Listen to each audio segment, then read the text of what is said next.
Leadership is the art of giving people a platform for spreading ideas that work. Welcome to DC Local Leaders, the podcast where we talk to C-suite leaders within the DC area.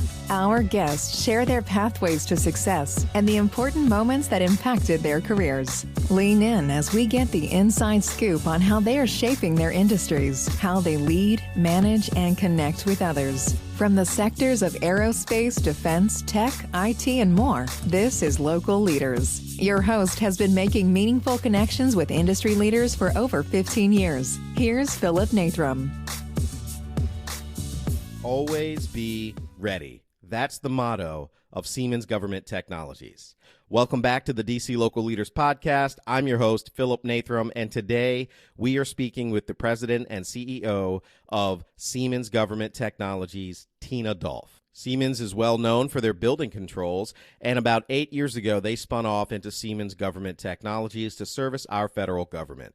Tina talks about her personal career, of how she had no clue that she would wind up in a position of this responsibility when she was in college, but through a series of just saying yes and traveling the world with some of those opportunities that saying yes has created, she's been able to learn about mergers and acquisitions, being in some of the most dangerous areas across the world, and bring those messages back home in her leadership style with Siemens Government Technologies. Some of the cool things that she talks about that Siemens is doing is that they are mapping Navy shipyards, optimizing their design, doing interviews with sailors to figure out where that best place to put that machine shop is so that they can minimize the amount of time that ships stay in dry dock, maximizing the amount of time that they're back out at sea, saving billions of dollars in defense budgets. Another project is that they are involved in energy-saving performance contracts. One of them is for the Navy, redoing Guantanamo Bay's power plant and paying for that improvement by improving the way that the buildings on Guantanamo Bay use energy. And as you all know, here on the DC Local Leaders Podcast, we're obsessed with mindset, shifts in perspective. What are those routines? What are those things that shape the impactful moments of the lives of our leaders, and what are they doing to maintain that mindfulness and that mindset that allows them to lead? Tina talks about how she's just continued to have a coach throughout her career, what that does, how she implements those practical exercises with her team to better understand them so she can better understand how to lead and how to deliver messages that would resonate with them to motivate them. And she does all of that by understanding herself better. She's also got a family. She talks about how to raise a family during this process of continuing to grow in your career, and I think anyone listening is really going to take a lot away from it. So I'm excited to get into that. I do want to just remind everyone that we are continuing. The DC Local Leaders Podcast has continued to partner with Northern Virginia Technology Council to bring you Let's Talk Tech with NVTC. It's a video series that you can find on our YouTube page as well as nvtc.org. So please continue to check those out. We've just recently put one out with Virginia Tech Innovation Campus. We've got another one coming up soon with Accenture. Our first one with the CTO of Appian is out now. And we're having a lot of fun just continuing to build these relationships with our both commercial and government technology industry. So really excited. Thank you to everyone who's been listening and subscribing and liking. And I know I've mentioned this group before. They are a veteran-owned technology company that has started their own app for podcast listing.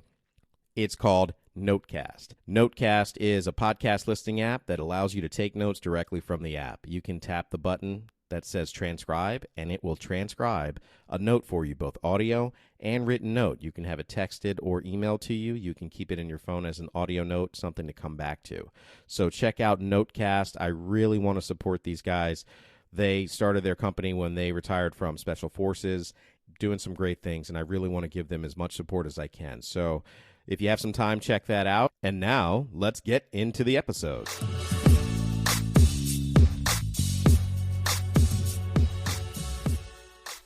We're back with another episode. We're here today with Tina Dolph at Siemens Government Technologies, SGT for short. Yes, that's what we'll call it the rest of the time. Yeah, SGT. Yeah, I don't want to have to say Siemens Government Technologies. Nobody does. Yeah.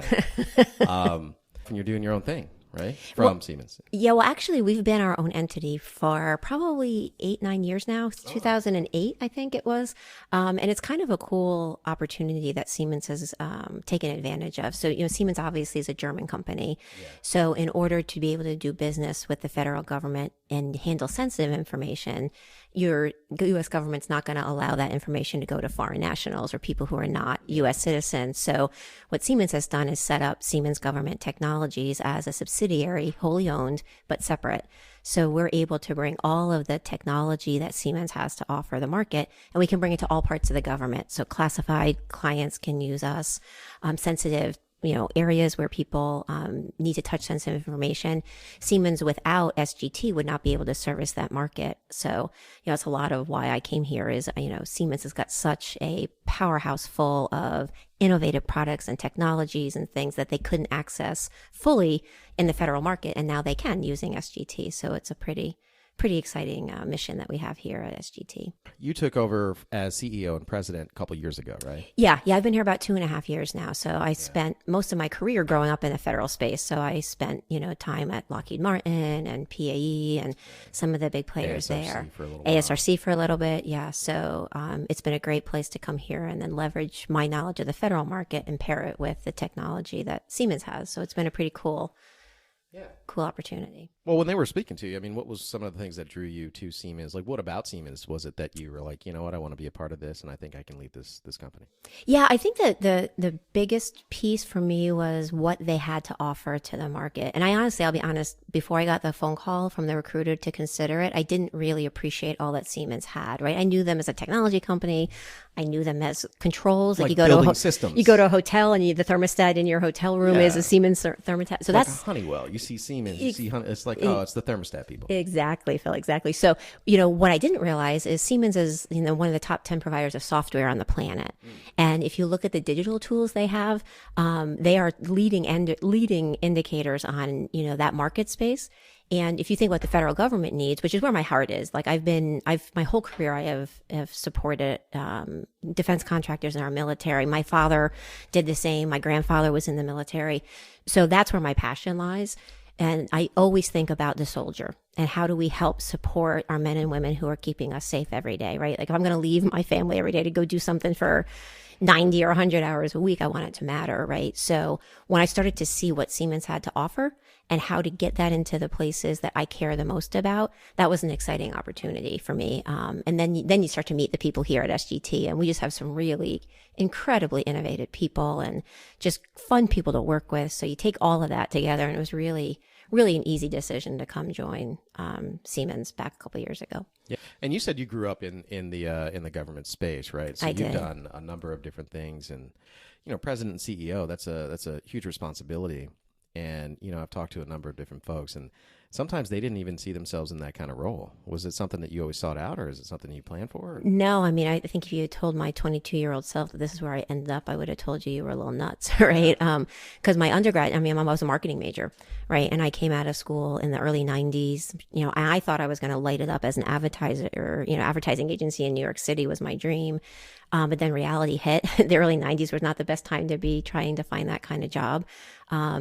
My small school I went to had a recruiter from Lockheed. Well, at the time it was GE Aerospace before all the mergers. Yeah. GE Aerospace came on campus and they were starting this program. It was a financial management program, but they wanted kids in the program who didn't have necessarily financial backgrounds because they were trying to broaden and get more, political science kids, sales kids, marketing kids like myself.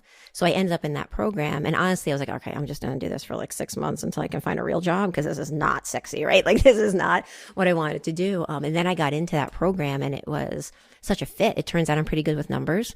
Turns out I'm a pretty good finance person. And the program allowed me to train in different areas. So it was a training program like every 6 months for 2.5 years, I got a different job.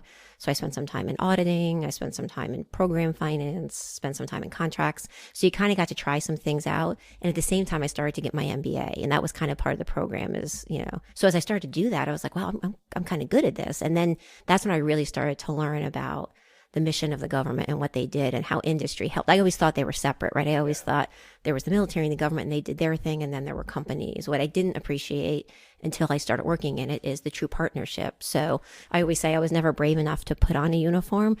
So the next best thing I could do was help those who were, right? And you really got that sense early in my career. But then I went into, in years, probably the first 15 years of my career were really in finance and numbers. And then I got to a point where, we were in a part of the company that was buying a lot of companies. So I got involved in mergers and acquisitions. And there's a lot, like when you're in that kind of environment and you're buying things quickly, it's like all hands on deck, right? So I started to help with the HR piece, and I started to help with the operations piece. And that started to open my head a little bit to, hey, there's more here than just finance. And how flat were these companies? Like, how much access did you have to some of these decisions? Yeah, they were pretty flat because we were buying smaller niche companies. Because at the time I was with Lockheed. So, what we would do is Lockheed would say, hey, we need a transition executive to help bring that company into the fold. And I was lucky enough to get one of those positions. So now I'm responsible for making sure all of those pieces of that company got into Lockheed in a way that was helpful for both Lockheed, and we didn't destroy the value of the company we just bought, because that's always the trick, right? When you're trying to integrate a bunch of companies. So when I started to be able to get out of just finance and do other things, I was like, hey, I think I want to do more than, I kind of like the operations piece and I kind of like the HR piece. And I was really lucky to have mentors around me who helped me take that hard left, right? Because I was like, oh, I think I want to do this now. I thought I was on the CFO track, right? And I'm like, I want to take a hard left. So I had a lot of mentors and people around me who counseled me through that. Yeah. And gave me the opportunity to broaden my horizons a little bit. But to answer your initial question, it was never like, I was never a kid that was like, I have to be CEO. It was more about, I want interesting work and I want to like the people that I work with. Yeah. So, and you went to Loyola? No, I went to Lemoyne College. It's a small Jesuit school in Syracuse, New York. So yeah, it's that's right. Big plug for the liberal arts colleges and all they do, because I think that's a big part of the success is learning how to think broadly. One of the things I was probably going to ask you anyway was about mentorship and what that's done for you to influence, what you've been able to do here. Mm-hmm. But, learning from those people, when you think of like company culture, right? Yeah. And what you're setting up here, because as a leader, I mean, you put that in place. What do you think you've been able to take away from some of those people that were mentors, and how do you mentor the other folks within your group to build that culture? Yeah, I think one thing you do as you move through, right, is you pick up along the way things you really resonate with and things you want to emulate, like, wow, that's a really good leader. And then you also, if you're lucky, you have the exact opposite experiences sometimes, right? And you say, hey, that's not what I want. I don't want to ever do that. I don't want to be like that. And you learn from both that as you kind of come along and you see what works for you. So as I've kind of gone through my career, I think when I think about culture, the first thing, and this probably comes from the supporting of the government, but the first thing that comes to mind is the mission of the organization, right? So like I always personally feel if I can resonate with the mission of the organization, then I can want to care, right? I can want to love it and I want to get excited about it. So I think you got to create that sense of mission for your employees, right? Like I want everybody to see what their piece is in our mission. And we're lucky here, right? Because the mission is very important. It's very easy to see the national, hey, I want to support the soldiers. I want to support the government. It's easy to get your heart into that, So I think a lot about what's the mission of the company and how do I make that real for all of the people who are in the company. And it's hard, right? Because everybody is geographically dispersed, everybody, so you've got to really think about how do you make that mission part for them, right? The second part of our culture, and I think any culture that I think needs to be successful, is before it's focused on anything else, it's focused on our people. It's really about appreciating each other, learn how to work together as a team, embracing diversity. Like I have a couple executive coaches, and I've been told one of my talents is that, I get a lot of spices in my pot, right? So if you look at my team, we are very different people, right? And sometimes that creates some pretty spirited conversations, but it always gets us to a better place, right? Do you think being a woman in leadership, you're probably better at doing that, or a little bit more open to doing that, or I don't know if it's a male female thing as much as it is how you're motivated, right? Like I do think there's and I think this was a relief for me as I kind of grew up. Like when I grew up in the early 90s, we were still really command control kind of leadership, right? Like the boss told us what to do. They directed. There was a lot of barking. There was a lot of, if you made a mistake, let's come into a conversation room, and people would just yell at each other and so forth. I am very happy to see that over at least the course of my career, we're now starting to see a much more appreciation for the empathetic leader, right? And I'm not the kind of person that if you yell at me, I'm not going to perform well. I'm going to get nervous. I'm going to get anxious. I'm going to shut down. So I never want to make anybody feel like that in my organization. Not that I'm not going to challenge you, and not that I'm not going to hold you accountable for your results, but I'm going to do it in a way that you're heard, you're respected, and that makes you feel safe, right? So to me, I think it's, are you a leader who is comfortable in that kind of environment? Because that's where I'm most comfortable. And I think most people, I can't speak for everyone, obviously, but I think most people fundamentally want to be heard. They want to know that they're appreciated. They want to be able to have a say in their work. Now with that comes some accountability, and you have to deliver, and that part makes people uncomfortable. And if you're not comfortable being accountable and delivering results, then my company probably isn't the place for you, right? But if you are, and then we're going to help you, by giving you we work really hard to give you a environment that allows you to be yourself and be respected for who you are, so you can give us your best, right? If you're not feeling comfortable or safe, very hard for us to get the best out of you, and then we all lose because the worst thing you can do is hire smart people and then shut them down and not listen to them, or have them feel like they can't share their ideas. Yeah. How do you continue to work on that awareness? I mean, what are some of the things that you do as a leader, right, to maintain that empathy and to understand, I guess, yourself first, right, and how you operate? Because you mentioned that you understand yourself and how these things affect you, and if they affect you, they probably affect other people. You're not insane. Right. I hope not, but right.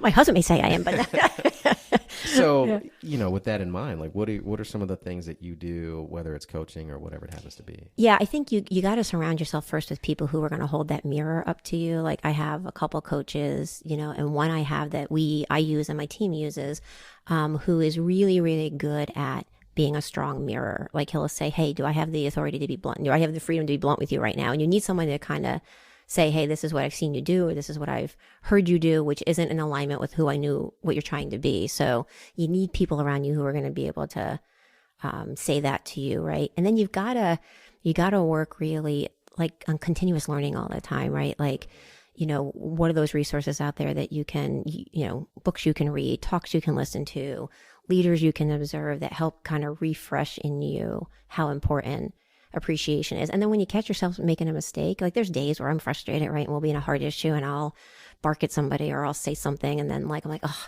that night, over a glass of wine, really, I'm sure I didn't make Tom feel really great today. Tomorrow I'm going to try to go back and make that better. So you address it and you try. Yeah. I mean, sometimes you hurt, you make people feel bad. You don't realize you did it, but if you try to be aware of it, and I think people see you trying, then they're willing to give you the benefit of the doubt. Yeah, I think it's probably, I would receive it very differently if you came back to me and said, look, I think, we got heated yesterday. Whatever you said, right? Right. I shouldn't have spoken to you that way. I'll try to do better in the future. However, at the moment, I was upset about these things. We can address it, and that's a very different thing from you doing it and just, that's how you talk to me now. Right. The other thing that we do as a team, we set aside time in sessions. We're going to do one in a couple of weeks where we spend, my leadership team spend the whole day together with our coach, and we work on different things, right? And sometimes one of the things we work on is just getting to know each other better, right? Because if you can kind of figure out why you're wired the way you are, and if I can understand that, then when you react to something, it's maybe not so much that you're being difficult or obstinate. It's like, oh, well, I know this about Philip, and I just stepped on something that he's going to be sensitive to, so that's as much my fault as yours, right? So couples counseling. Yeah, just couples counseling, but for the whole team, you know what I mean? So it's like marriage counseling, but for the executive team, and it makes a difference. I think it gives people, a little bit more space to say, hey, okay, Tina's not being a jerk. Tina's just, I know that really is upsetting to her and I triggered her, you know what I mean? So where'd that come from? Who put that in place? Was that something that, when you got here, you decided hey, this is how we need to operate? It probably, the coach I think was here when I got here, but back to the mentoring, early on, I had a mentor who really emphasized with us the importance of, getting a coach and getting someone to work with the team and trying to get outside of just the boardroom and have your interaction be about people. So I kind of got trained in that. And then I saw it work. Right. And even in my graduate work, I did work on high performing teams. And the one thing you find out about a high performing team is that the people genuinely respect, they don't have to like each other, but that they respect each other, they understand each other, and they're all moving towards a common goal. So you got to kind of work on all those things, right? You got to make sure that the goal and the mission is clear. And then you got to make sure everybody understands their piece in it. And then we got to kind of work together. So I was lucky enough to get to see that work well in my career, that every place I've been, there's been, some people have had full-time coaches, some people have coaches they bring in every now and then, but that whole idea of leadership development, like you don't just do it once, right? You've got to do it. It's a continuous continuous journey. It's like working out. If you work out once, it's not going to do anything. And even if you lose, say, 5 or 10 pounds, if you stop doing the things that have helped you be there, you're not going to keep it, right? And it doesn't mean it's going to come back the very next day. I have this habit of relating everything we do to working out. So you'll notice. Well, I like to work out too, so we have that in common. Yeah, I mean, look, I think that there is an overlap between psychology and physiology, right? And it's a great way to describe it. It is. Like if I stop practicing the diet that helped me stay fit or feel healthy, and then I'm no longer feeling healthy or looking fit or feeling fit. Well, the other thing too, from that step, I think about, like, I always think the cruelest thing about working out, right, is it takes you months and months to get in top shape. Then you take 2 weeks off. Yeah. And it's like you start it over again, right? Like that's how your body works. That's how your brain works. That's how your emotions work. So like if you don't keep working on it, then when you come back, the work is even that much harder because you're starting over. And yeah, it sounds like one coaching session, whether it's therapy or coaching or whatever you happen to call it, I think it all adds up. One session isn't going to do much, even 1 month. But if you continue to work on these things, because a lot like physical therapy, any kind of psychotherapy or coaching, they give you stuff to do. Yeah. They don't we pay them to talk to us for an hour and then give us months worth of homework. Exactly. Right. It's like, what have you done? They're like, oh, shoot, I forgot, Yeah, but it's true. But you got to do the work. You know what I mean? And it's important, I think. Yeah. Well, you were talking earlier about just how much things have changed in organizations and the way leaders speak to, folks in the company, subordinates, whatever we call them. This area has changed a lot from 1999, the mid-'90s to now. Internet, right? Had a big thing that had a lot to do with that, the dot-com boom. But then being in this area in particular, do you feel like we have a bit of an advantage, especially servicing the federal government? And how have you seen it change? Yeah, I think, it's been interesting. If you in the defense industry long enough, you kind of see this pattern of up and down, right? Like we, when I first joined the industry, like everybody was kind of separate. And then we started realizing there were synergies. You see companies buying each other up. Like I said, for the first couple of years of my career, I never left my desk, but I had 4 different bosses, right? Because I was GE Aerospace. They sold to Martin Marietta. Martin Marietta merged with Lockheed, so it just is this kind of constant changing and morphing. And you learn that the defense industry is a really small knit town for such a big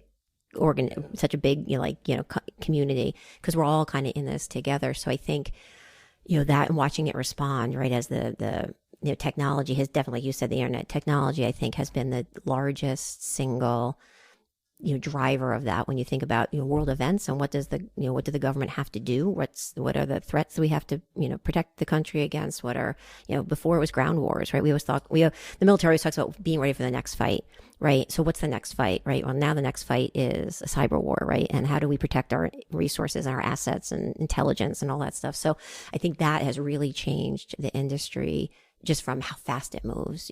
People used to say, oh, the government's so slow. We're like, you can't afford to be slow anymore because, our adversaries aren't slow, right? They're moving quickly. So I think technology has really changed how quickly we move as an industry.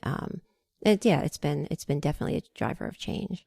Yeah. And I think going back to what you said earlier, I think the federal contracting industry, probably more so the defense, but all of it, is a great way to see just how much small business supports the federal government. We always hear this thing that small business is the heart of America, and it props up the American economy, and it's taking on a new meaning the more I understand and the more I get to know about it, because the government doesn't actually perform a whole lot of work on its own. Right. It does, but through small business. It's a whole ecosystem. It's just an ecosystem from and having been with mostly large companies throughout my career, I've spent some time in a few smallers, but that ecosystem between even the large companies and the small companies, right? Like us large companies often will mentor the smaller ones. And then as the smaller ones graduate, I always have such respect for entrepreneurs who start a small company in the federal space and then are able to grow it to large, because as you start to graduate, up the chain.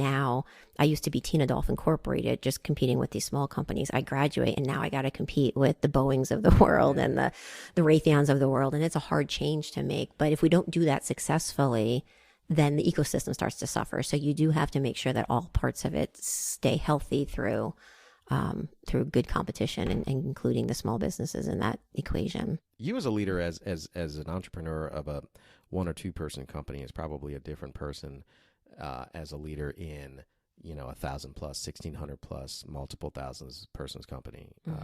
That and in those inflection points of doing $10 million worth of business, but now you're doing 30, right? And now you're doing 50, and you have to. I would assume you have to work on different skill sets and become a different person. Do you think that's true? I do. I think as you grow and you get larger, there's, the more, what's this age-old adage, like what got you here isn't going to get you there, right? And like even SGT, we're kind of going through that a little bit, was, when we first got set up, there was nothing here. Like Siemens created an investment, hired some executives to start this entity and wanted to grow in the federal space. So at that phase, it's all about winning new contracts, right? You've got to win. You've got to get yourself out there. But then like, what's that saying? The dog who catches the bus, right? Like then you catch the bus, right? Then now you're still got to win, but now you got to operate these really big, complex contracts. Well, that's a different skill set than it is just winning them, right? So now you've got to make sure you have the people that can continue to win more for you, but now you got to figure out how are you going to operate then, get the right skills into your organization so you can operate these contracts effectively, right? So then it starts to snowball, right? And then like we started with a smaller contract with the TSA, right? Now we are serving almost all the federal agencies, and I'm doing everything from energy savings performance contracts and building controls to digitally modeling all the Navy shipyards, right? Very different skill set, right? I need IT engineers. I need engineers who understand energy and environment. So you've got to start to kind of scale. And I think it does take a different kind of leaders. Like I think I've never been an entrepreneur. I've never been somebody who started something from scratch. I'd like to someday, right? But I think, wow, that's going to stretch my skills because I've never done that. Where like I have a girlfriend of mine who started her business and she's like, I don't know how you do what you do. And I'm like, well, what I do is easy compared to what you do. And it's just because what we know, right? Like I know I've been in large organizations. I know how to help them scale. I know how to help them win. Where to start with like a blank piece of paper and have to go raise money and figure out customers, like I've never done that. That sounds terrifying, So it does, I think, take different kinds of skill sets depending on the business structure that you've got, at least generally. And of course, there's always the ones that, you need good leadership regardless of the size of your business. You need to be able to recognize good talent and get them in and turn things over to them and not have an ego that you think you're the smartest person in the room. So there's certain, I think elements of regardless of what kind of company you're leading are important, but then it does become specialized as you get to different areas and different complexities, I think. I do want to, I just ask, just because I've been told by some other, specifically women in leadership, that the conversation around their ability to lead and their opportunities to lead have significantly changed over the last 10 years. And a lot of it was that there was sort of some pushback on them being a woman and actually being in charge and things like that. Have you experienced any of that, or talk to us? Because I think that's going to help a lot of women that may still be experiencing that or feeling that way, or you'll be able to offer some advice on that. But yeah, I mean, you have these moments in your life and your career that just stick out, right? And there's one I remember where I was competing for a job with another individual, and it was one of those situations where the leader of the organization was retiring, right? And there was a couple of us underneath that leader that were good candidates for that replacement, and I often give credit to this gentleman because at least he had the guts to say this to my face as opposed to behind my back. So I give him credit for that. But when they picked me, he came back and said, and it was kind of your kind of backhanded kind of compliment. It was like, yeah, congratulations. That's really good for you. I mean, we all knew you were going to get it because you're a girl and all, but I think you're going to do a good job. Right. And I was torn down, right? Because I was younger, right? And it was my first kind of real big job where I was knew I had a bunch of people to lead. And it was also complicated because the group I was going to lead was, yesterday they were my coworkers and today they're my employees, right? So I felt like the pressure to make sure they understood that now I had a different responsibility in the organization. And I remember going to my mentor and I was distraught. I was like, this guy, can you believe that and I quickly let myself believe if he believes that, everybody thinks that. Right. And that was a big mistake because the reality was he was just kind of a short-sighted individual. Right. And what my mentor said to me was, you can't change how they think about you. Right. What you can change or what you can influence is doing a good job and performing so they shut up. Right. So he's like, don't get yourself wrapped in in the thoughts of what other people are thinking. Focus on doing a really good job. And if you perform and do well, the chatter will stop. And that's what I think. Like every time I think I've gotten to that step where you feel like you get challenged or it's different, I really try to concentrate on performing. And I do think, there are times in those situations I probably had to perform better than he would have had he gotten the job, right? Because there was this expectation that, oh, let's see if she can do this, right? And that's just the reality of it, right? And I think it happens in gender. I think it happens in age. I also, came to leadership responsibilities younger than others, and I like my current, my current CFO and I just had this conversation because same thing happened to him. And when you're coming into leadership young and female, right, then it's even harder, right? Because even if people don't have the the glasses on that color it because you're female, it's like, wow, she's only 32. What's she now? So you're always kind of proving yourself. So you kind of got to let that chatter just go away. If you can, it's hard. We're human beings, right? So it's hard to do that. But if you can focus on performing and figuring out how you're going to succeed with the team and engaging the people around you to help you do that, it starts to fall away. So that's kind of how I kind of use that to fuel the, all right, I'll show you. Yeah. Well, it sounds like, so I was going to add, like, how do you think that that's actually helped you? Mm-hmm. Like the passive aggressive sort of compliment or just like a little bit of that, I don't think she's good enough, or like, did you ever feel like maybe you weren't enough, or what did you do with that to help? It sounds like that's kind of helped you in a way. Yeah, a little bit. I mean, I think like there's a name for it, right? Like people call it imposter syndrome. Do you ever feel like you get to the end of the day like, fooled them again, Yeah, I think you do think that, right? But I think if you can focus on what the task is at hand, for me, it helps just, keep me focused on what we're doing, and opposed not to get wrapped up in the emotion of it. And that becomes, I think, very important as you get higher up in the organization, especially when you're dealing with a tough issue, when many of the people are around the table who are fired up about whatever you're talking about. It starts to become an emotional conversation. And I'm an emotional person, so it is very easy for me to get sucked into that quickly, right? So how you try to avoid that is focusing on the facts and the mission at hand. Like, what are we trying to get done?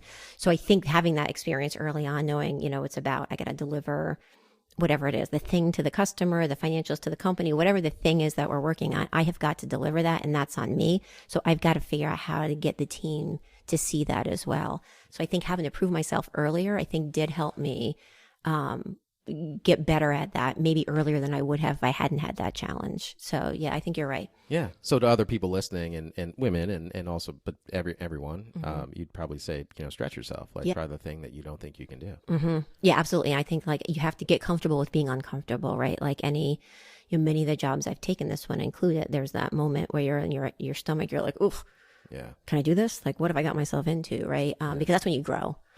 Back to your working out, working out for conversation, like your muscles hurt when you stretch them, right? So like it's going to hurt a little bit. It's going to be a little challenging, but that's where the greatest satisfaction comes to, right? So once you've done that and you can get on the other side, you're like, wow, look what I did, but you got to move. Yeah. You got to say yes and be willing to take some chances. And it's scary. And it's scary at times, but that's what you've got to do, I think. Yeah.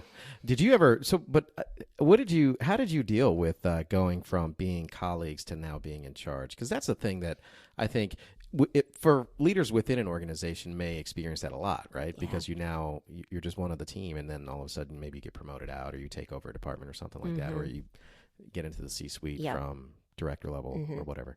Yeah, I mean, in that instance, like what I did, I remember like, I just pulled, it was a small team. There was only like 8 of us or 10 of us. So it wasn't hundreds of people or anything, but I remember just pulled everybody into the organization. I said, hey guys, like, we need to talk about this, right? Like I'm in a different responsibility now, and, we have to figure out what's that going to mean for us and how are we going to work? But you guys need to understand that, I'm in a different position and I'm going to need your help as I transition to this, so we talked about it. Right. And then, some people were, great. Some of my more friends, I would say, were like, yay, Tina. But the people who were on the team of the other guy, like I had to win them over a little bit, so, but I always found in any situation, just trying to get it out of the, instead of having everybody talk about it in the hallways and the water cooler, get it into the table and let's talk about it here. And then there's been other times, like other jobs I've taken where there was an incumbent, who thought they had the job, and then they hire me from the outside, and now I've got this person on my team.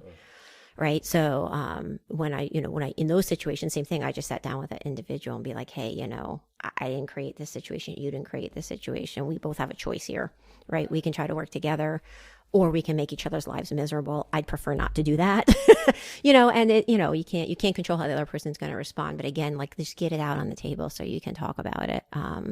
Which is probably just a general good rule on being a human being, right? Like, just talk it out.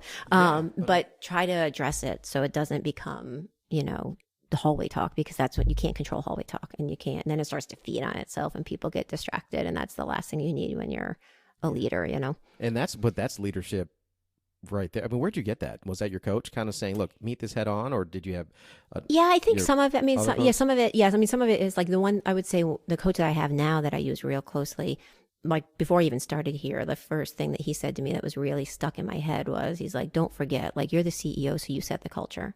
Whatever you are, the company will become.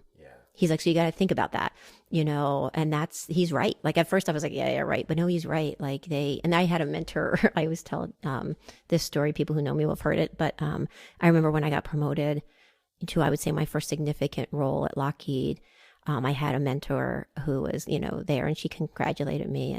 And, but the one thing she said to me in that conversation, she's like, well, something like, welcome to the club. I'm like, what do you mean? She's like, all I'm going to say to you, and we happened to be in the ladies' room when this conversation was happening, but she's like, I'm just going to say to you, they watch you put your lipstick on. That's how closely they're watching you. They watch you put your lipstick on. They watch what shoes you wear. They watch how you treat people. So just remember that what you do is how how your organization is going to react. So don't ever forget that. And that's where I think I get the whole, like, if you have a bad day and you make a mistake and you do something you're not proud of, you can try to ignore it and let everybody talk about it, or you can come back the next day and address it and put it to bed. And she kind of helped me with that. Like, just remember that's, your goal is to get everybody to be the best they can be on your team, because that's when the company is best served, right? So how do you do that, right? You've got to, make sure they're heard, make sure that and nobody's perfect at it. Like, some of my employees maybe listen to this at some point and be like, she doesn't do that every day, and none of us do, right? But we try. And I think that's the important part, is you try, and you try to be sincere in that as a goal. And sometimes you screw it up and sometimes you don't, but I think there's that I've just seen it work, and I think a lot of us too, just think about how you want to be treated. Like, do you want to go to a job where you're not heard or not appreciated, or your boss is a jerk and never apologizes? Like, no, like, nobody wants that, so I think if you think about how to motivate yourself. Yeah. I mean, that's where for most people, that's where they spend the majority of their day. Mm-hmm. Right. And I've been told by a few other folks, other leaders, right, mm-hmm. that, and I'm going to probably butcher this a little bit, but it's some version of where you are at your worst is what people are going to, identify you as, mm-hmm. in a way. Not that they're looking to find something wrong with you, right. but just like, the idea that they're watching you put your lipstick on, like mm-hmm. everything. Like, if you mm-hmm. are emotional and disheveled over something, that's going to leave a lasting impression, or that's right. what they're going to see you. Mm-hmm. That's what they're going to remember about your leadership, and that's what they're going to feel about the culture of this company. Right. And it's a lot of awareness, a lot of pressure. Mm-hmm. But I think the more you work on that awareness, it seems to help, because right. I think that we're less likely to react to feelings and focus on the facts, right? Because right. feelings aren't fact. Just right. because I happen to believe it doesn't make it true. They don't all hate me. Right, exactly. Right? They didn't wake up today and say, you know what, let's go find Philip. Right, yeah. Yeah, let's go take him down. Yeah, but that, exactly. and that goes to mm-hmm. you setting up that culture and making sure, like, belonging and fitting in, I think, are different things, right? And I've been told a couple different things mm-hmm. about it. Did you ever feel like you were trying to fit in, but didn't really belong? Or do you feel like what do you think about those, and what do you do with that with your culture within the company? Yeah, I think, and that's the really important part. I think, a sense of belonging is when you feel like you really, this is where I'm meant to be, right? Whatever you're doing aligns with what you're passionate about. It's an environment that you fit in.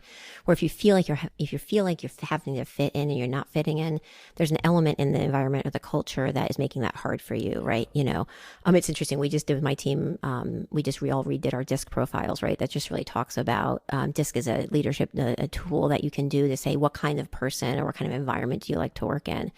And I think as a leader, your goal is to try to make an environment that is accepting as an open of as many people as it can be, right? So that way, again, if I can create an environment where people are safe to be who they are. Now, obviously within reason, like I'm not gonna, we're not gonna, there's certain behaviors we are not gonna tolerate, right? Like we're not gonna tolerate, racism. We're not gonna tolerate, people who bullying each other. Those things are not acceptable in our culture. But, besides that, you want to create a culture that allows people to be themselves so they can feel like they belong. Otherwise, they're always going to feel like they're fitting in. And to some element, like we all have to fit in a little bit, but I think you truly perform best when you feel like you belong. And it's on you as much as it is on your leader or your company, right? Like you've got to figure out what inspires you or what, makes you feel like you belong. Like I said earlier, for me, it's mission, right? Like what's the company do? It's mission and it's the people I work with, right? For some other people, it might be people I work with and the money I make, whatever it is, but you've got to figure that out for yourself and then look for an environment that you truly can belong in. Cause if you're, I know, cause we've all had it. You've been in environments where you're like, this isn't like for a while I was in an environment where like the leadership was so smart, but their management style was so different than mine. I actually for a while thought, well, I'm not ever going to be a big leader, like a CEO type leader, because I don't have that I didn't fit in, right? From in who I was. And I was confusing that, to fit in is what you need to be a leader. And the reality is to be a truly good leader, you have to be authentic, right? Like how I work isn't necessarily going to be how you're going to work. And you can't pretend to be me and I can't well, we can try that. Right. We can try to pretend to be each other, right? But eventually it starts to fall apart because people start to see through the cracks and they realize, hey, she's not really, she's faking it. You know what I mean? So yeah, I think, if you can create as a leader a place where most people feel like they can belong, that's like perfect, right? But it's not easy. And fitting in doesn't mean that, it's not synonymous with being qualified. Right. You trying to fit in doesn't mean that you're not, right? Because you don't fit in. Right. But it's interesting you mentioned that there is some responsibility on the individuals, not just the leaders, right? To create that culture, but for you also as an individual, if you're a part of that, to make an attempt. It could be simple stuff. Don't wear sweatpants to work. Like we're not. Yeah. That's not what we do, Right. Just you have to decide that this is actually something you want. You can't make it all about you. Right. Right. And I think and that's just awareness for every individual. Yeah, and then you've got to be clear. Like this is a kind of silly example, I suppose, but like people will tell you, like when I first got here, people were complaining about like in the federal government when you do work, you have to do time cards every day, right? Because you have to record your time to where it goes, and it's not negotiable. Like that is what it is, right? And I got here and everyone's like, oh my god, people aren't doing their time cards, and I'm like, well, it's not optional, like. To your point about fitting in, like I can't, if you don't want to do your time card, you can't work here. Like that's how, so in my first all hands, I got up and said, hey, like you don't have to do your time cards, but you don't have to work here either. Like that's a choice. Like, so that piece you got to fit in, right? There's certain things that are not negotiable, but from, belonging in a culture and, what their day-to-day work is that I think you've got to kind of figure out what are the pieces of the culture that you can you're forced to fit into. And is that comfortable for you? And if not, then you probably should try to find something else to do, Yeah. But it's an interesting, it is important because I think where people feel they belong, that's where they'll perform. Yeah. It's a lot to do. I mean, it sounds like a lot, right? It sounds like you're pretty busy. I mean, you have a family, you have kids. I know you're married. I can see your ring. I do. Yeah. I have two. Yeah, I do. My husband, Larry, and I've been married, 28 years now, a long time. And we've got two kids, Michaela and Tyler. How old are they? Tyler is just graduated from Northeastern University up in Boston. He'll be 24 this year.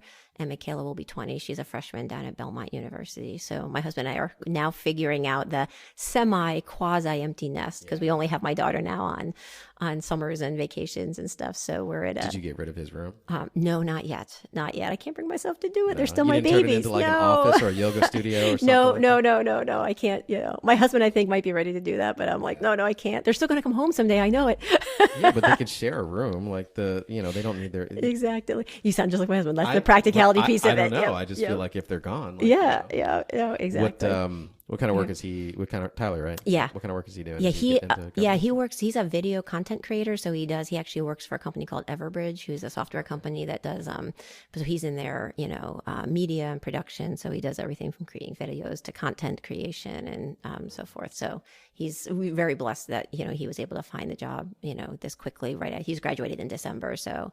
He's pretty excited. Now it's odd with with COVID and him starting remotely. That's been a little tough for the kids, I think, because it's harder to bond a little bit. But hopefully, as we start to crawl out of that and things start to return to some level, maybe of our new normal, whatever that looks like, he can get back in the office and meet kids and stuff like that. So it'll be good.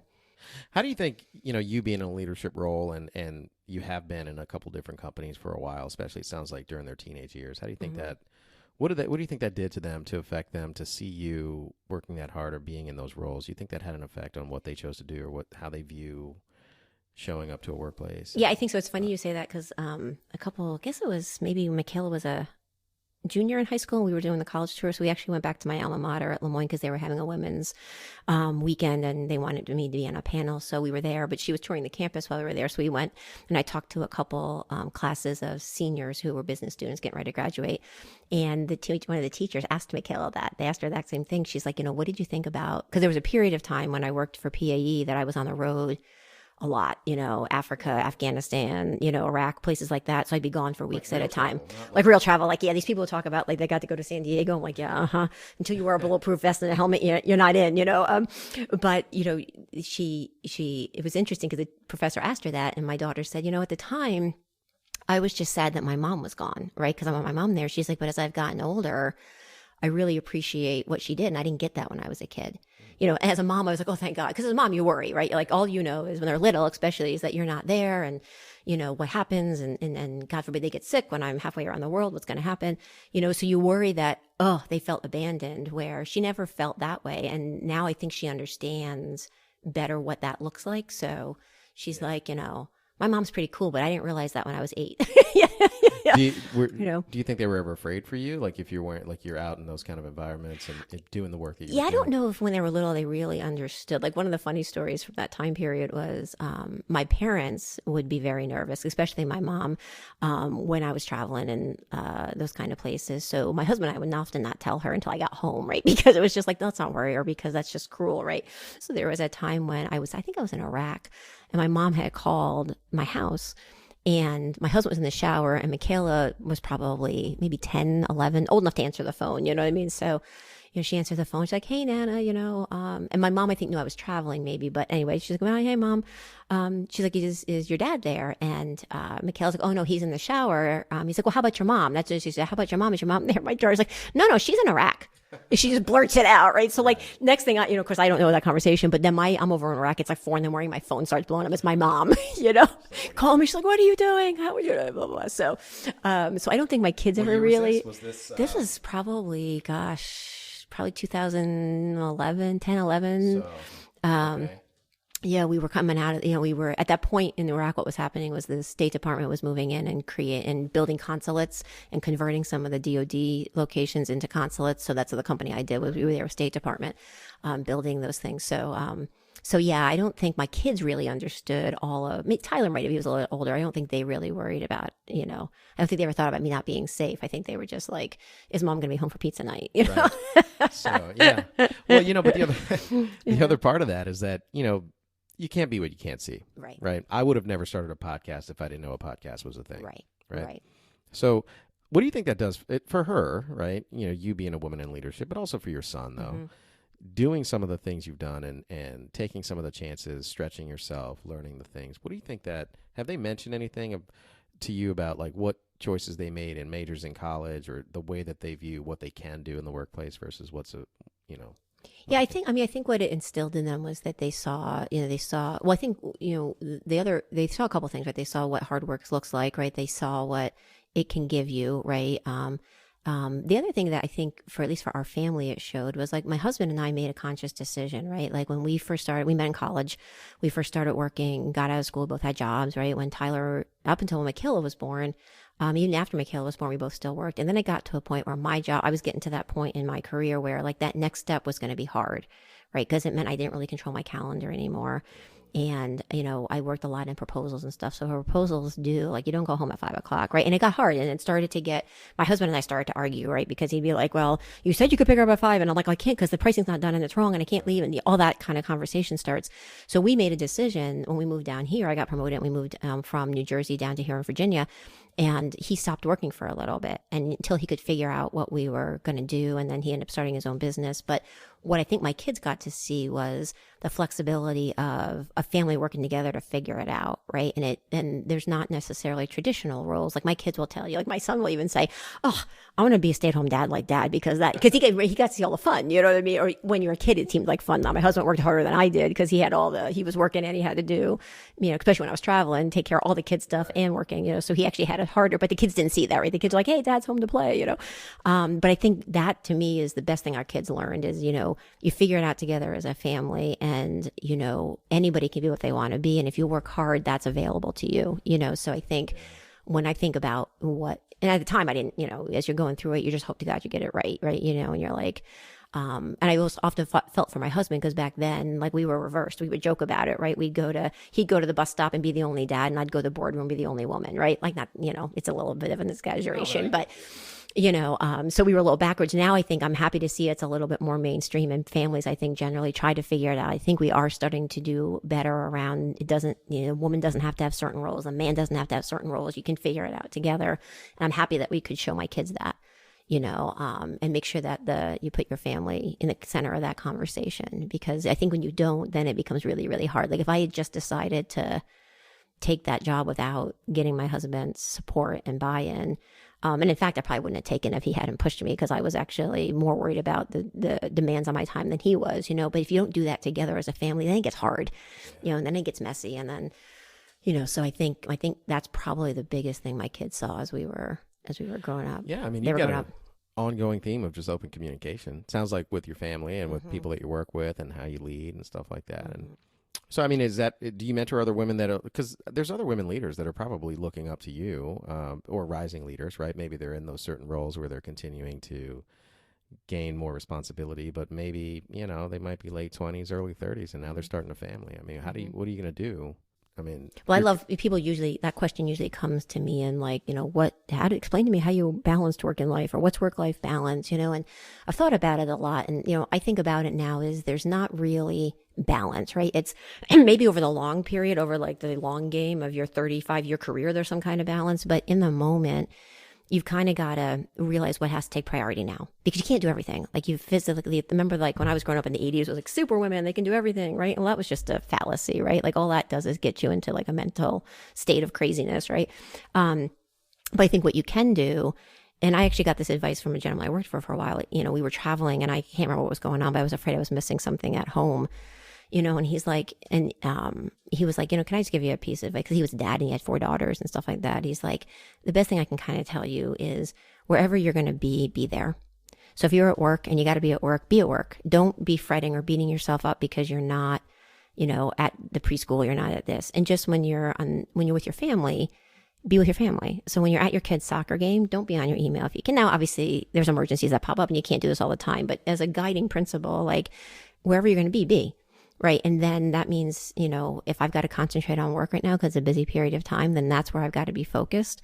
That's what I'm going to do. And then I try to explain that to my family and vice versa, and at work, if there's something for my family that's important and I have to go do that, try to arrange that. But like, it's not like every day is a balance. Like I will tell you, I never felt like I was in balance, right? I feel like I was trying to manage all the pieces. And I think I was very lucky to have, I think the other thing that's really important I would tell young women is, consider who you surround yourself around you, right? Because your support system is incredibly important, right? So I've been very lucky to have a husband who's been very supportive, right? And we've worked on this together. I've had a lot of, male and female colleagues who didn't have that. Like when I would travel, my husband was great. Like I would travel, like I had a chance to go to China and to Russia. And he's like, you're going to see the Great Wall, right? I'm like, well, I don't know. It's like Saturday. I should fly home. And he's like, it's the Great Wall. You got to go see the Great Wall. Like, you're right. Like, what's wrong with you? Where I'm like, but if I get home on the early plane, I can go home for 2:00 soccer game, blah, blah, blah.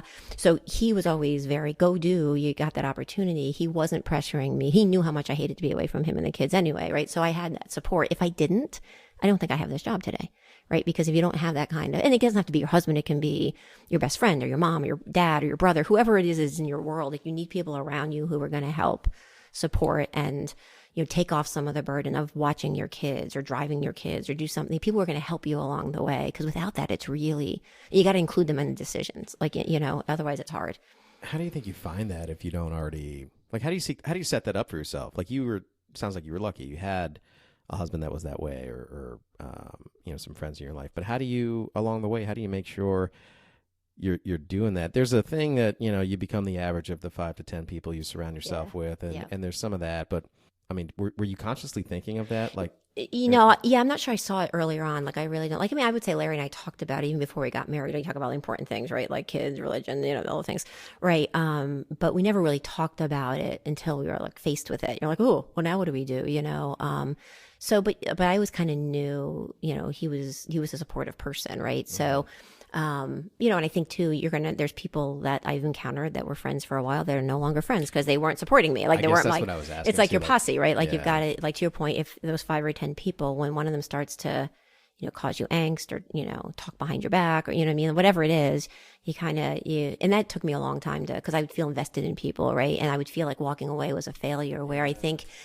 especially as you get older, you kind of realize that you don't have as much, you get so busy, you don't have so much time, you don't want to waste it on people who are not going to, and that doesn't mean they're bad people, right? I mean, there's plenty of people that I'm acquaintances with now where I used to be close friends with because, our lives changed, their situation changed. So it's not that they're bad people, but if they're not helping you or not making you feel good and joyous and all the things, it's time to move on because life's too short, Yeah. I mean, it's taken me, and maybe that's just, we get to a certain age where we Mm-hmm. start to understand that it's, I'm not responsible for other people's happiness. Right. And I actually have no control over that anyway, even though I think. Right. Even though we like to think we do. Yeah, right. Exactly. I did this thing for you and now you're happy. And now you should be happy, right? Exactly. It's not, that's just not the case. And a lot, that's actually a very codependent. No, but I think we were saying like that whole idea of having the right people around you, right? Like if you don't, and recognizing when you don't, right? It's, when I look back at what's the single most important thing, like that's it. Like, you need people that, especially as you get like higher up in the organization, right? Like I think, one of the harder parts, like you said it earlier, like there's pressure, like when as you start talking about it, it's like, there's a lot that sits on people who have these kinds of roles. The other thing is it can be awfully lonely, right? Because you don't have any peers, right? You don't have, like when you're coming up in an organization, there's always a layer of people that you can always go like, oh, this Tina, isn't she crazy? She lost her mind, blah, blah, blah, blah. When you're the CEO, like you don't have that, right? You do. So having that outside of work is really important, and other colleagues, other CEOs, other people that you lean on. So I have found it very helpful to talk to other people who have roles similar to mine when I'm having a problem at work, because then I can say, hey, have you ever dealt with this? I'm not sure what to do here. Right. And you get that outside perspective. So your circle, obviously it starts tight, right? Your partner, your spouse, your significant other, whatever it is, right? But then as you have consent, I think circles that move out, that you've got to lean on people to help you figure it out, Yeah, and those are mentors, and those are, people that you lean on for advice because they have the experience. Right. You don't ask your barber for dental advice. Right, exactly. It's that's so true. But like that compartmentalizing and that thought process, how do you cultivate that? You have a morning routine? Are you reading stuff? Are you meditating? Are you working out? Like, what are you doing on your own to be this person that shows up that way and that's able to perform that way? Well, I'm not a great morning person. So, I would say from a routine is try to get out of bed. No, I'm kidding. I will say the one thing I do in the morning, and this is, I think I've really kind of honed this more in the last year with the pandemic, right? Is how do you fight off that kind of feeling of, despair, depression, all the things that's going on, is like, really before I get out of bed, think of one thing I'm grateful for. Just what is it that you're grateful for today? And I do that again at night, right? Like, what was I grateful for today? Because there's always every day. I don't. I should, but it's funny because I've never been a big journaler, but I've just started thinking like maybe I should try journaling because I've heard a lot of people talk about it. So I may give that a shot, but I just try right now, like, what is the thing I'm grateful for? Because there's so much you can, especially this year, right? There's so much people have lost, right? God forbid many people lost loved ones, but many people lost high school graduations or whatever it is. So you can get into that. I lost so much. So I try to focus on a couple things every day that I'm grateful for. I do try, to your point about working out, I do find like working out really helps me. Like it helps me mentally. So I'm a huge Pelotoner. I love riding my Peloton, or even when the weather starts to get nice like it is now, walk outside. And so I try every day to make, even if it's 5 minutes, because there's some days I just can't fit it in. But even if it's 5 minutes of, meditation or 5-minute walk around the block or whatever, I try really to get up and out and moving because I find that helps me mentally. And I enjoy it.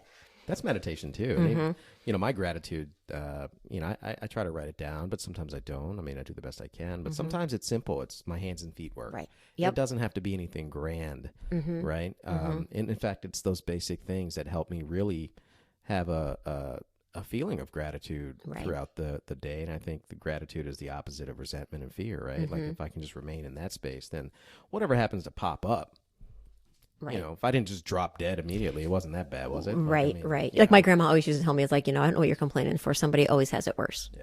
You know what I mean? So, and the other thing she would always say is like, people would give anything to have your problems. Right. You know what I mean? Because like you're complaining because like, Yeah. your shoelace broke or something, whatever the minute thing is. And then, some poor people are dealing with, illness and what have you. So I remember when I used to be praying for the problems that I have. today.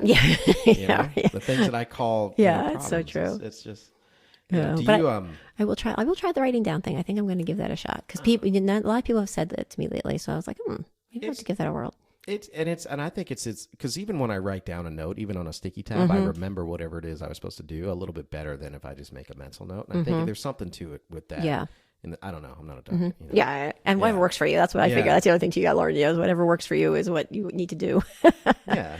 Well, so do you what about the way you speak to yourself? Like I am statements, affirmations. You do any of that? Like, is that something you've ever practiced? Well, it's before? funny you say that because one of the Peloton thing, it's goofy because now it's going to sound like I'm in a cult, but, their instructors all talk about that, right? And they have meditations and I think that, but they talk about how important self-talk is. And I hadn't really thought about it, but back to like the imposter syndrome, like on those days where you feel like, I just faked them out again. I can't, I have started to do like, you know what, you can do this. You're smart. This is good. You know what I mean? So that kind of, talk to yourself like you would want to talk to your loved ones. I do think there's power in that, and your inside head voice sometimes is your worst. No, oftentimes I should say is your worst enemy. Right. And it's always, you make it out to be worse than the reality of it is. So I have really just recently started trying to practice that kind of inside head talk. Yeah. Cause he sounds just like me. He's always mean to me. I don't know what this guy's problem is. He's just like, I'm always, He's the only one who listens to me. He's been calling me fat for 40 years. I don't understand what this guy's problem is. It's like, Right. Yep. No, that's true. I think it's important because how you think about yourself is it sets your day up, right? Like to your point earlier about choosing to be happy, right? Like I can't make you happy. You can't me happy. I can only make me happy, right? So how do you do that, right? It's just what do you feed your brain? And I think even like, what do you intake? Like I was talking to my, my daughter about this. Like she loves, crime shows like CSI and that kind of stuff. She's always getting murdered somehow. And I like, it makes me anxious, right? Cause I'm like, I like my life is so busy and crazy. Like I need like lollipop, like I need some Schitt's Creek in my life. I don't need CSI, So, but I think there's that element of what do you feed your brain? What do you, and whatever it is, that doesn't, what I feed mine can be different than what you feed yours, but is it something that gives you peace and solace and comfort and all those things, or enjoyment, as opposed to feeding all, especially now with all the junk that we can get on our phones and so forth, and so much of it's just not healthy. What we think is what we become, right? I mean, I think if you repeat something to yourself long enough, you'll eventually start believing it. Yeah. And I've gone through plenty of times where that negative self-talk is really, it shaped the opinion I had of myself, and that ultimately shaped the way that I acted throughout the day because I believed my own self-thoughts. And then it was the actions I was taking that set up this, it was exactly what I was thinking. I'm not saying I control the world with my thoughts. I just mean that, I think there's a relationship between behaviors and thoughts and perception of ourselves. And that ultimately is if we can manage that, stand guard at the gate of our mind of what we put in there and what we think and how we view certain things, and acceptance of things the way that they are instead of the way that, we perceive them. The feelings aren't facts, that whole thing. Yep. I think it makes a difference. And I've heard. No, I think so too. And I think it's important, like when you even you say that out loud to, back to your support structure, right? Like you say, you've got those right people in your life. You can say, I can't do this job. I can't believe they gave this to me. That's your self-talk coming out your mouth, right? Then you've got people around you be like, that's the dumbest thing I've ever heard you say. Like, why would you say that? And then they help you with that, and then you start to internalize it, and it's kind of becomes a nice, if you got the right people in your life, a nice, counter to the bad self-talk in your head sometimes. A lot of times that's fear, right? Mm-hmm. I mean, a lot of times, yeah.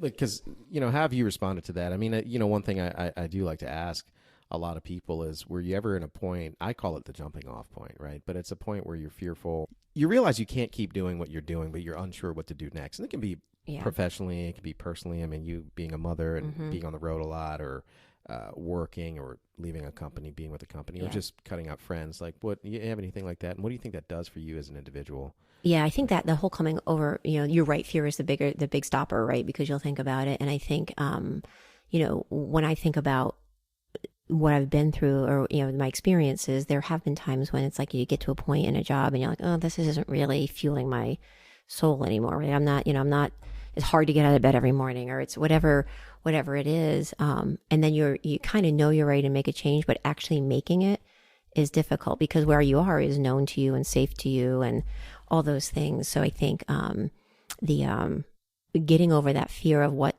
the next thing could be is a challenge often, right? I think about like, that's where my husband was always helpful, because when I would get myself, into a place where like, oh, I can't, like, I was like, here's a good story. I was trying to think of an example. Here's a good example. Like when we moved here to Virginia, it was an easy decision job wise, because it definitely made sense. But my son had just finished first grade, right? He just started first grade, I think.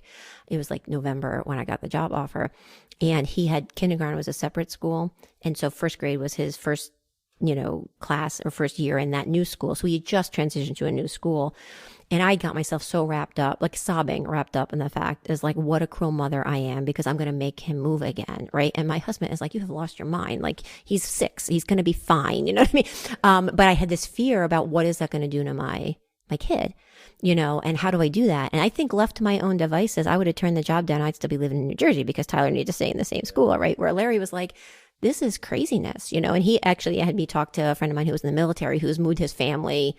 He was older than us, so his kids were older, but, moved his family a bunch of times, and talked to me about all the positive things that did for his kids, right? And all of the new experiences they had and all the things. So, but if I hadn't overcome that fear, my life, I'm not sure if it would have been better or worse because you can't look back, right? But moving here made, things went very well for us once we moved here. So it was the right decision, I think. And I had to really push through that fear to do that. And it's hard. Yeah. So you gotta you gotta take a leap every now and then. And that is, often uncomfortable, but that's where goodness happens, right?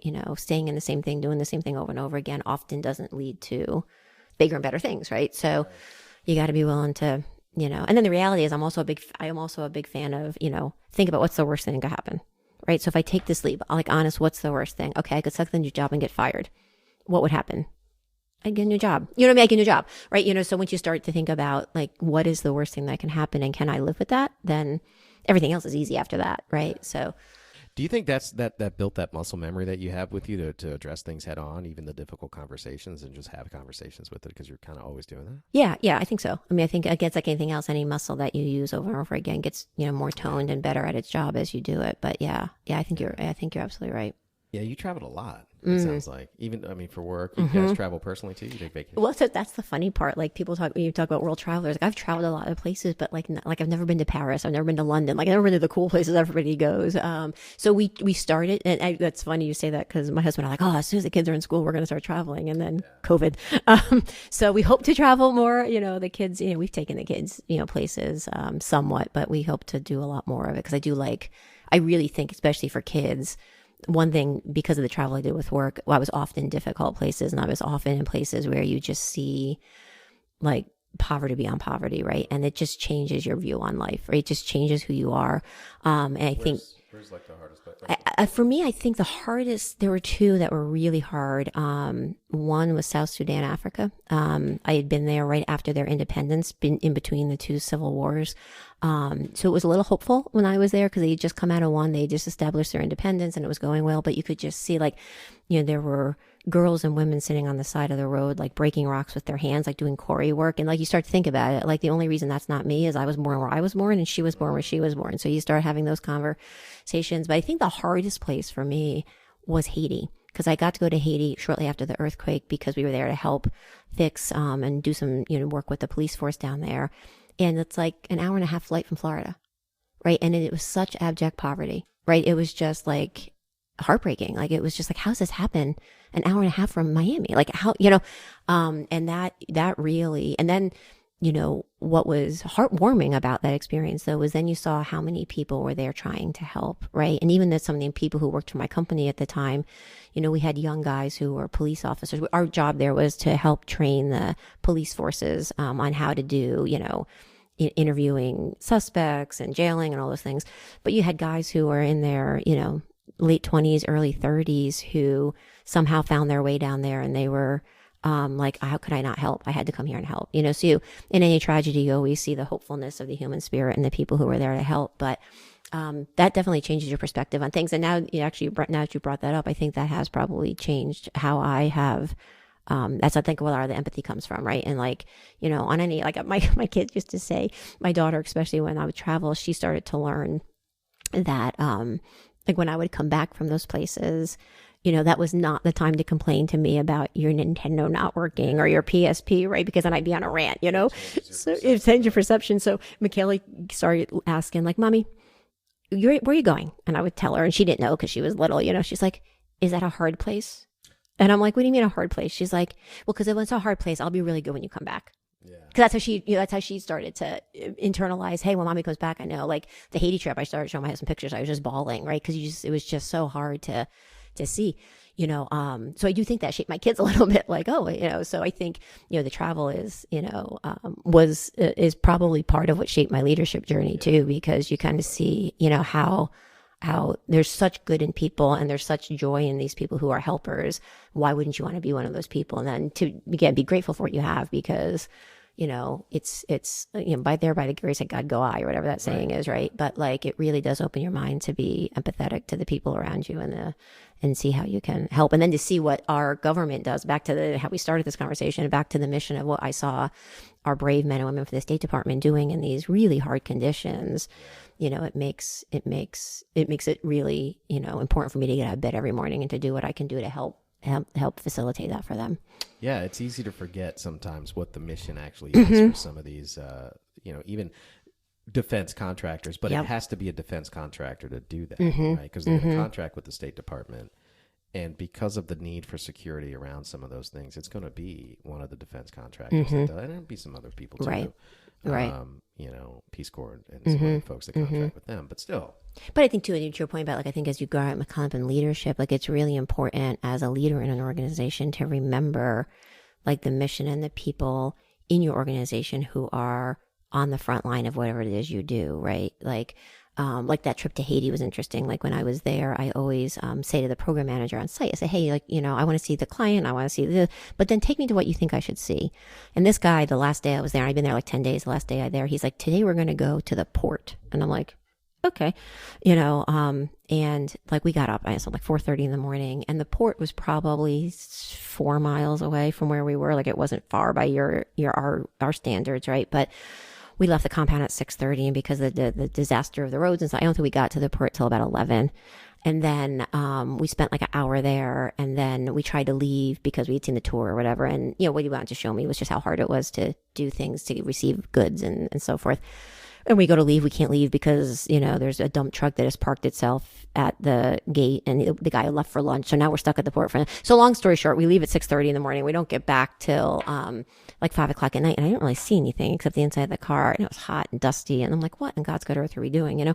So we get back to the compound and we sit down to dinner. And the guy says to me, he's like, you're probably wondering, what was that all about? And I said, yeah, a little bit, and he's like, well, can you just remember, like, the next time when somebody in New Jersey wants to hang up on me because I can't get a PO in the same day that they need it, could you explain your day to them?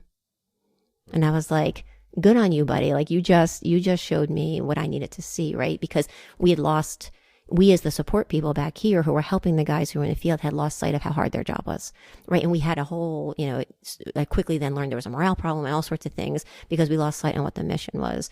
And you've got to do that as a leader. You got to get out. You got to see your people. You got to understand what it is they're trying to do every day, so that you can understand that and then make sure that the rest of the organization provides support to the people who are actually executing for your client. So, that's kind of a moment in time that I had that reminds me, you've got to make sure you stay close to the people serving your client. Yeah. So with that, I mean, like, what kind of critical missions are you working on now with the SGT? Yeah, I think about our military. They've got so many problems that they're trying to do in the areas of like energy efficiency. Like, think about the infrastructure of our bases and our locations. They're all like circa 1945, right? So built in a very different time period. They all have energy resilient needs on how do you do things more efficiently. They all need to be modernized, right? And what Siemens, one contracts we're doing on that, which is really cool, is we are in the process of digitally mapping all of the Navy shipyards. So what we're actually going in is, like we've done Pearl Harbor, we're doing Puget, we're heading up to Norfolk next, I think. We do a whole digital map of the shipyard, and it's almost like a video game when you're done with it. You can actually pick up buildings and move them. We track all of the workflows. We interview the sailors on, tell me what you do today, and track, where they walk, if they got to go pick up a tool here or move one there. And then we can map the whole operation of the shipyard, and then we can optimize it further. And we can say, hey, if you put this building here or put that machine shop there, you're going to save, money and time. And it's all about minimizing the time that a ship has to be in dry dock, right? Because the more I can have the ships out at the sea, that's they're executing their mission. So if I can get them into a shipyard, fix them and get them through maintenance cycle faster and get them back out, we don't have to build new ships as quickly. We don't, we're safer, right? Because our ships are at the sea and not in dry dock. So, the fact that we can do that we can do that for any installation. We can do it for Army depots. We can do it for hospitals. We can do it. You think about the VA and all of the infrastructure today. So just these digital tools that Siemens has is really cool. Another project that we're really proud of is we do a lot of what they call energy savings performance contracts, where we are able to refresh the energy, like at Guantanamo Bay for the Navy right now. We are redoing their entire power system. So we're building a new power plant, and we're also improving the demand side, so how the buildings use energy. And we're going to pay for that by the savings they're generating from creating the new energy source. So the government doesn't have to pay for anything. We actually fund the work through the contract. So we put together a whole proposal that says, we're going to build this infrastructure. This infrastructure will save you X amount of dollars, and those are the dollars that you can pay the loan off with. So as a taxpayer, I love it, right? Yeah. Because the government doesn't have to fund more money to do that, and it gets them the infrastructure they need in a way that is efficient and drives real value for them. So there's just so much that that Siemens has to offer that it's pretty exciting, right? And it's just fun to be, like, just this week I was on the phone with some of the senior people in the Pentagon talking about what the ability is that we can do. And they get so excited because, like, if you can just help us figure this out. Because that's their biggest issue, is just infrastructure and modernization. Depending on if you talk to General Raymond from Space Force or Hondo Gertz in the Navy, that's all of what they're really focused on, is how do they improve and modernize their forces and their structures so that they can be the most efficient and be ready for whatever the next fight is, So we've got a lot of stuff that we can offer them, and it's kind of fun to be able to perform that for them. Yeah, I mean, that's awesome. Mm-hmm. And sometimes it's easy to forget that it's a lot of problem solving. Mm-hmm. It's not just, sometimes you can hear things about the government contracting world, and especially the defense world, and forget that they're problem solving. These are folks that are really just trying to absolutely get something done easier or faster, or just make more sense. Just optimizing a Navy yard like that just saves time. Right. Yeah. Energy. Yeah, I think we're going to, and what we're seeing in these, as we get more mature at these models, is, we thought, maybe we'll be able to improve efficiencies by 10, 15%. We're seeing upwards 25, 30, 40, it's significant numbers. So these are real numbers. When we think about the defense budget, if you could start cutting it, making it 20% more efficient, that's billions of dollars, right? That you can use on other things, right? So, it really is an exciting place to play and to partner with them, which is kind of cool. It's a lot of fun. Yeah. Well, so for anyone listening who wants to be a part of the mission, right? You guys are mission first, people always. Exactly. So how do they get in touch with Siemens, or how do they reach out to try to, have coffee with you? Yeah, well, we just recently worked really hard on refreshing how you can get to us, right? So you can search us on LinkedIn. If you just search Siemens Government Technologies, you'll get to our new LinkedIn page. You can get to us through, if you Google Siemens Government Technologies, you'll get to our website. That's the best way to reach out. You can private message, and you'll see, once you get to our LinkedIn, you can get to all of us executives that way. So it's a real nice way to reach out, and we'll do our best to get back to you as quickly as we can. And go check out the new webpage, because we're pretty proud of it. So yeah. All right. And what is it? So the website is SiemensGovernment.com. Thanks for listening to DC Local Leaders. We'd love to connect with you. Find us on LinkedIn and YouTube by searching DC Local Leaders, on Instagram at DC Local Leaders, or our website, dclocalleaders.com. You can find the podcast on Spotify, iTunes, Google, or wherever you find great podcasts. Don't forget to rate, review, and subscribe. If you're a business leader and have questions on your lease and how it impacts your business's opportunities to grow, or have questions about the market, you can reach Philip directly at philip.nathram@transwestern.com. He'd love to speak with you. Until next time.